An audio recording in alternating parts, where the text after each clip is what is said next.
Hello hi ನಮಸ್ಕಾರ. ಇದು ಶನಿವಾರದ 3ನೇ ವ್ಲಾಗ್ ಆಗಿರುತ್ತೆ. ಬೆಳಗ್ಗೆ ಲೇಟ್ ಆಯಿತು ಅಂತ ನಿಮ್ಮದೇಲಿ ಹೇಳ್ಬೇಕಾರೆ ಇವತ್ತು ನೆನಪಾಗಿದ್ದೆ. ಶನಿವಾರ ನನ್ನ ಮಗಳಿಗೆ ಬೇಗ ಸ್ಕೂಲಿಗೆ ಕಳಿಸ್ಬೇಕಿತ್ತು. ಆ್ಯಕ್ಚುಲಿ ಒಂದು ಸಬ್ಜೆಕ್ಟ್ ನಂದು ಬ್ಯಾಕ್ ಇದ್ರಿಂದ ಓದಿ ಕಲಿತು ಎಕ್ಸಾಮ್ ಬರೋಣ ಅಂತ ಡಿಸೈಡ್ ಮಾಡಿದ್ದೀನಿ.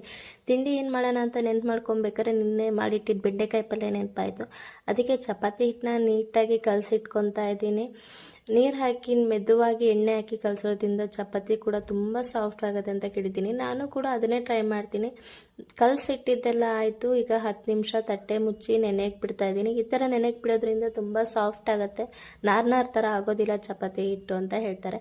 ಹಿಟ್ಟು ಕಲಸಿಟ್ಟ ನಂತರ ನಾನು ಹೋಗಿದ್ದು ತಣ್ಣನೆ ಗಾಳಿಯಲ್ಲಿ ಖಾಲಿ ರೋಡಲ್ಲಿ ಹಾಲು ತರಲಿಕ್ಕಂತ ಹೋದೆ. ಹಾಲು ತಂದಿಟ್ಟ ಮೇಲೆ ಡೈಲಿ ರೊಟೀನ್ ಅನ್ನೋಂತೆ ಓದಿ ಕಲಿತು ಎಕ್ಸಾಮ್ ಬರೋಣ ಅಂತ ಡಿಸೈಡ್ ಮಾಡಿದ್ದೀನಿ. ತಿಂಡಿ ಏನು ಮಾಡೋಣ ಅಂತ ನೆನ್ಪು ಮಾಡ್ಕೊಬೇಕಾರೆ ನಿನ್ನೆ ಮಾಡಿಟ್ಟಿದ್ದು ಬೆಂಡೆಕಾಯಿ ಪಲ್ಯ ನೆನಪಾಯಿತು. ಅದಕ್ಕೆ ಚಪಾತಿ ಹಿಟ್ಟನ್ನ ನೀಟಾಗಿ ಕಲಸಿಟ್ಕೊತಾ ಇದ್ದೀನಿ. ನೀರು ಹಾಕಿ ಮೆದುವಾಗಿ ಎಣ್ಣೆ ಹಾಕಿ ಕಲಸೋ